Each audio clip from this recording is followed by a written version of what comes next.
ამერიკასა და ირანს შორის ჩიხში შესული მოლაპარაკების პროცესი და ჰორმუზის სრუტის ბლოკადა გლობალურ ეკონომიკაზე ყოველდღიურად მძიმე კვალს ტოვებს. ირანის სრუტის სახით ზეწოლის მთავარი ინსტრუმენტის გამოყენებას განაგრძობს. ნავთობის ფასმა უკვე $100 გადააჭარბა. სრუტის არ გახსნის შემთხვევაში ეკონომიკაზე ნეგატიური გავლენა კიდევ უფრო გაიზრდება, რაც არსებულ ენერგოკრიზისს გაამწვავებს. ამერიკული მხარე ადასტურებს, რომ ბირთვული იარაღის საკითხი ახლა უთანხმოების მთავარი თემაა. ვაშინგტონი გამდიდრებული ურანის მარაგების დათმობას მოითხოვს, რასაც ირანი არ თანხმდება. შესაბამისად, მოლაპარაკების მეორე რაუნდის გამართვის პერსპექტივა ბუნდოვანია. ამერიკა თეირანზე ზეწოლის მოსახდენა და საკუთარ პირობებზე დასათანხმებლად ახალ საერთაშორისო საზოგადოებას გაერთიანებისკენ მოუწოდებს. ამ ფონზე ევროპის ქვეყნები ენერგოკრიზისით მიყენებულ ზარალს ითვლიან და ენერგომომარაგების დივერსიფიკაციის გზებს ეძებენ. ცალკეული ქვეყნები მოსახლეობას მომავალში მოსალოდნელ კიდევ უფრო მწვავე კრიზისზე აფრთხილებენ. 4 წლის წინ დაწყებულმა რუსეთ-უკრაინის ომმა მსოფლიოს და უფრო მეტად კი ევროპას ერთ-ერთი მნიშვნელოვანი გაკვეთილი ასწავლა. თუ რამდენად დაუცველი და მოწყვლადი შეიძლება აღმოჩნდეს, როდესაც ფაქტობრივად სრულად მხოლოდ ერთ კონკრეტულ მომწოდებელზე. ამ შემთხვევაში კი რუსეთზე ხარ ენერგო დამოკიდებული და თუ რამდენად მნიშვნელოვანია რესურსების დიფერენციაცია. დღეს ამ სცენარს მსოფლიო კიდევ ერთხელ ამჯერად ჰორმუზის სრუტეში გადის, რომელზე კონტროლიც ირანს აქვს და სადაც მსოფლიო ნავთობის ექსპორტის 20% უნდა გაედინებოდეს დღიურად. შეერთებული შტატების სახელმწიფო მდივანი მარკო რუბიო თვლის, რომ ჰორმუზის სრუტე ერთგვარი ეკონომიკური ბირთვული იარაღია ირანის ხელში, რომლითაც თეირანს მსოფლიო ენერგიის 20-25% მძევლად ყავს აყვანილი და უკეთესი წარმოდგენისთვის რუბიო აღნიშნავს, თუ რამდენად გაიზრდება მთელი მსოფლიოსთვის საფრთხე ირანმა რეალურ ბირთვულ იარაღზე რომ მოიპოვოს წვდომა.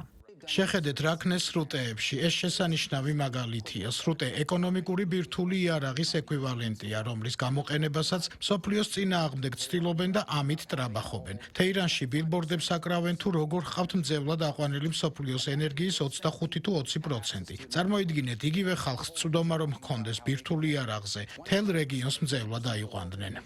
ირანის უკანონო ქმედებები ჰორმუზის სრუტეში ყველა ჩვენგანისთვის უნდა იყოს გამოფხიზლების სიგნალი ჩვენი მიწოდების ჯაჭვების უსაფრთხოებისა და არასანდო ქვეყნებსა და გეოგრაფიულ ადგილებზე დამოკიდებულების შემცირების თვალსაზრისით. ყველამ მეტი უნდა გავაკეთოთ სამყარო ჩვენ თვალწინ იცვლება. წიაღისეულ საწვავზე გადაჭარბებული დამოკიდებულებით ევროპული ქვეყნები რომ გეოპოლიტიკური ქაოსის მძევლად იქცა, ამის შესახებ საუბრობს ესპანეთის პრემიერ-მინისტრი პედრო სანჩესი. მისი თქმით, ნავთობის მიმდინარე კრიზისი ევროკავშირს უკვე დამატებით 22 მილიარდი ევრო დაუჯდა. მაშინ, როდესაც წევრი სახელმწიფოები უგულებელყოფენ ქარისა და მზის ენერგიის პოტენციალს, რომლის წარმოებაც თავად შეუძლიათ. სანჩეს მიაჩნია, რომ განახლებადი წყაროებიდან გამომუშავებული ელექტროენერგია ყველაზე იაფი იქნება მსოფლიოსთვის. ესპანეთის პრემიერ-მინისტრმა პირობა დადო, რომ ენერგეტიკული გარდამავალი პერიოდის მიმართულებით ძალისხმევას გააორმაგებს. ქვეყნებს თუ არ სურთ გათავისუფლდნენ წიაღისეულ საწვავზე დამოკიდებულებისგან, ეს ნიშნავს, რომ ისინი გეოპოლიტიკური ქაოსის მძევლები ხდებიან. ომის პირველ თვეში იტალია ორჯერ მეტ გაზს მოიხმარდა ვიდრე ესპანეთი. ჩვენ ორ ქვეყანას შორის ელექტროენერგიის ფასში სხვაობა მას ევროს გადააჭარბა. მოდით გულწრფელები ვიყოთ, ენერგეტიკული ტრანსფორმაცია ლოზუნგი არ არის, ეს მომავლის ბილეთია. ის რომ ირანში ომმა გლობალური გავლენა იქონია არ ახალია. გაერთიანებული სამეფოს პრემიერ-მინისტრი კირ სტარმერი საკუთარ მოქალაქეებს აფრთხილებს, რომ კონფლიქტის გახანგრძლივების შემთხვევაში ეს ბრიტანელების ყოველდღიური ცხოვრების ხარისხზეც შეიძლება აისახოს. მათ შორის იმაზე, თუ რას ყიდულობენ სუპერმარკეტებში, სად ისვენებენ შვებულების დროს, თუმცა პანიკის საფუძველი არ არსებობს. ვნახოთ, რამდენ ხანს გაგრძელდება კონფლიქტი. თუ მისი გავლენა გაიზრდება, ადამიანებმა შესაძლოა შეცვალონ ჩვევები, საწავლენ შვებულებაში წელს, რას იყიდიან სუპერმარკეტში და მსგავსი რაღაცები. ჩვენ გადავწყვიტეთ, არ ჩავერთოთ ამ ომში.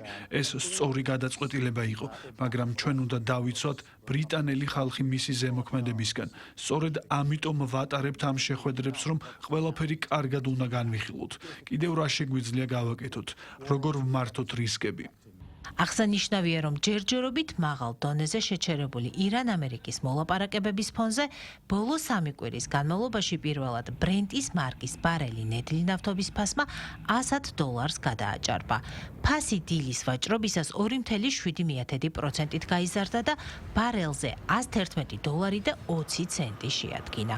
ასევე ცნობილი ხდება, რომ 1 მაისიდან OPEC და OPEC პლუსის შეთანხმებიდან გადის არაბთა გაერთიანებული საემიროები. რაც როიტერის ცნობით, მძიმე დარტყმა იქნება ნავთობის ექსპორტიორი ჯგუფებისა და მათი ფაქტობრივი ლიდერის საუდის არაბეთისთვის.